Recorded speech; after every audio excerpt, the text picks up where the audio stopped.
Good evening, I'm Erin Schober. And I'm Kelly Mahalski. This morning drive to work is getting even harder for Milwaukee residents and commuters.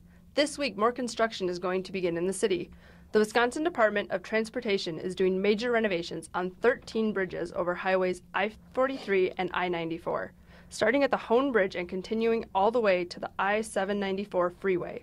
This will include major roads and bridges such as the Greenfield Avenue Bridge over I-43 and the I-43 bridge over the Kinnickinnick River. The Wisconsin Department of Transportation says they hope to fix the dangerous lane mergings on I-43 and improve traffic flow on I-94 westbound. The construction is scheduled to be completed by Milwaukee's 110th Harley celebration in late August. So commuters better plan a little extra time driving. Well, now for Jess with the weather. Thanks, Kelly. We're back to typical Wisconsin weather this afternoon and evening into tomorrow. We are under a winter weather advisory in Milwaukee from 3 o'clock this afternoon until 6 o'clock Wednesday morning. This past weekend, we had a much-needed break from the blustery winter weather. We had temperatures above freezing, low winds, and plenty of sunshine in Milwaukee. But it looks like we will need to take out our shovels later today and tomorrow before another stretch of nicer weather later in the week.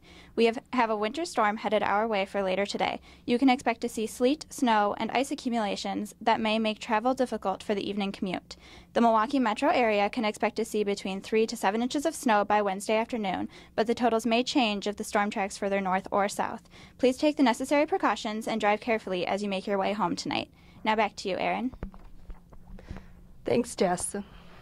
And another big story tonight, a Sheboygan woman accused of killing her infant daughter nearly 56 years ago has reached a plea deal that calls for 45 days in jail. A judge accepted the plea agreement Monday for 76-year-old Ruby Klockow. A criminal complaint said she admitted causing the death of her 6-month-old baby Janine, and she was charged with second-degree murder after her son, James Klockow Jr., came forward in 2008 with horrific stories of childhood abuse. James, now 57, detailed some of the things he mentioned to police, including how his mother regularly beat and choked him. He said he eventually wants to start a trust fund in his sister's name and give the proceeds to help other abused children. The case has been delayed several times since she was charged in 2011. She had to undergo mental tests to see if she was competent to stand trial. A judge ultimately ruled she was. What a tough trial that must have been for the courts. Now we have Ethan on sports. The Bucks got to show off the move they made on Thursday's trade deadline as J.J. Redick made his Bucks debut Saturday. Even though the Bucks lost a nail-biter 103-102 to the Atlanta Hawks, Redick left fans plenty to look forward to as he tallied 16 points and dished out 7 assists. The Carroll men's and women's basketball team's NCAA tournament hopes came to a halt this weekend in the Midwest Conference tournament. The women lost in their semifinal game against Cornell. While the men were more fortunate in their semifinal, they held off high-scoring Grinnell College. Their dreams ended Saturday afternoon, as for the third time this year, St. Norbert proved to be too much for Carroll. Also, Marquette lost a hard-fought game to Villanova's 60-56. Junior Cadogan was the only player in double digits for Marquette. He had 12. And Jimmy Johnson won his second career Daytona 500, while female phenom Danica Patrick took 8th after she became the first female driver to finish a lap in first place. This is Ethan Elliott with your All-Star Sports Report. Back to you, Kelly. Thanks, Ethan. And now for Helen with all the Oscar highlights. Thanks, Kelly. The 2013 Academy Awards aired in an extravaganza of drama, excitement, and even musical numbers. The Bond films were honored by legend Shirley Bassey performing the classic tune Goldfinger, and popular singer Adele performing the newest 007 theme, Skyfall. Barbra Streisand sang her Oscar-winning song Evergreen in tribute to the late composer Marvin Hamlish. There were also group numbers, including a comedic song by host Seth MacFarlane. Jennifer Lawrence made a big impression, accepting her award for Best Actress, tripping over her dress and falling. However, she gracefully picked herself up and carried on. Another memorable win was Anne Hathaway for Best Supporting Actress, for the very role that inspired her to become an actress as a child, Fantine in Les Miserables. The big winner of the night was the novel-based movie Life of Pi, which won 4 Oscars, including Best Director for Ang Lee.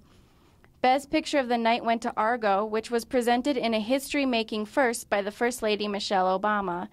The Best Actor award went to Daniel Day-Lewis for his portrayal of President Lincoln, and Christopher Waltz won Best Supporting Actor for the Tarantino flick Django Unchained. Back to the studio.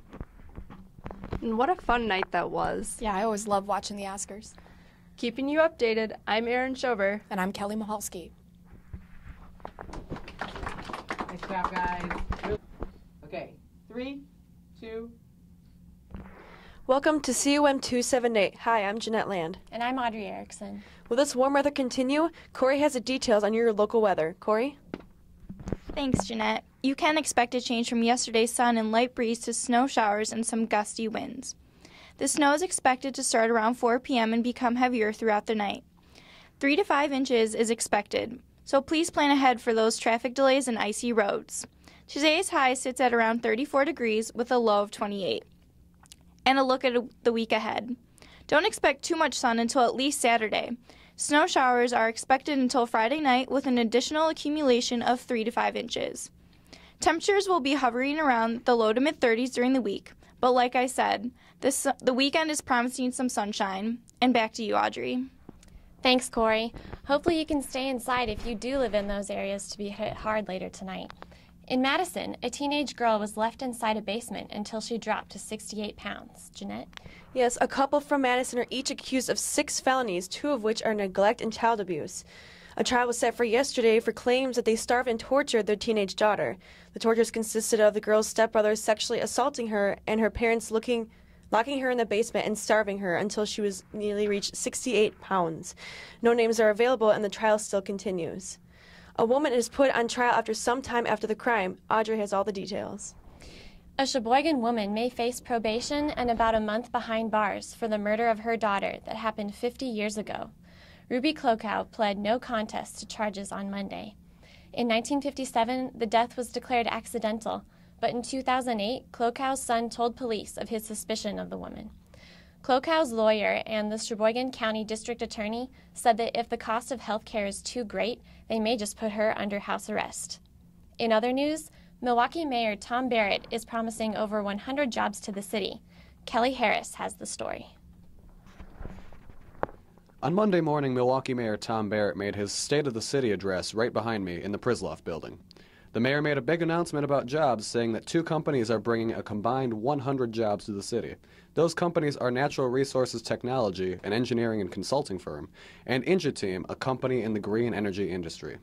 Barrett stressed in the address that for the future of the city, provisions need to be taken to keep Milwaukeeans living in the city. One of the provisions he mentioned was building a new arena to replace the BMO Harris Bradley Center. Along with several grants and private donations, Barrett wants to pay for the new arena with a tax in the way that Miller Park was paid for. The mayor's push for the new arena has been met with mixed reactions from the public. This has been Kelly Harris in downtown Milwaukee. Back to you in the studio. Thanks, Kelly. Now here's Josh with Carroll Sports and an update on your Milwaukee Brewers. Thanks, Jeanette. With an NCAA tournament berth in sight, it was a familiar foe that ended the Pioneers' men's basketball season. The Green Knights of St. Norbert College, who the Pioneers beat in the Midwest Conference Championship game last season, knocked Carroll University out of the playoffs with a 92-68 loss in the same game this year. It was also the last game for the team's 4 seniors. In baseball, Brewers fans are finding themselves asking a question they'd rather be kept to comedians. Who's on first? While the team opened spring training expecting Matt Gamble to be their first baseman, an ACL tear sent the Brewers front office into a frenzy of dwindling first base options. With Corey Hart expected to be on the disabled list until May, Gamble was expected to get the spot for the early portion of the season, but now Milwaukee's management will have to experiment. Early indications point to Alex Gonzalez taking over for Gamble and Hart, though he's never played a game at first base in the majors. The Brewers are also likely to give Taylor Green and Hunter Morris playing time at the position, but are not expected to announce an official starter until closer to opening day. Back to you, Audrey. Thanks, Josh. The Brewers' first basemen seem to be dropping like flies, Jeanette. Some celebrity stylists wish a few stars on the red carpet Sunday did the same. We'll go to Christian Eastless with all things fame and fashion at the Academy Awards. This is Christian Eastless, and I'm here live at the Dolby Theater in Hollywood, California, where the 85th Annual Academy Awards ceremony took place. What a nerve-wracking night it was for our stars. Now to name off our winners who took home the Oscars. Best Picture of the Night goes to Argo. Our Best Actor in Leading Role, Daniel Day-Lewis for his performance in the film Lincoln. Best Actress in a Leading Role, Jennifer Lawrence for her performance in The Silver Linings Playbook. Now, ladies and gentlemen, we've saved the best for last. the best and worst dressed of the red carpet. Worst dressed females, Anne Hathaway, Kristen Stewart, and Melissa McCarthy.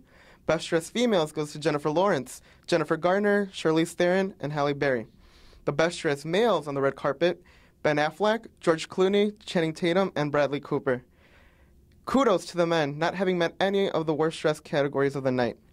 Thank you, and now back to the studio.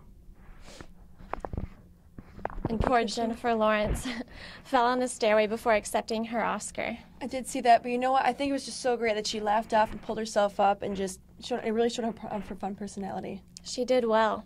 And that's all the news for tonight on COM 278. I'm Audrey Erickson. And I'm Jeanette Land, always here to make it clear. Good night. Good job.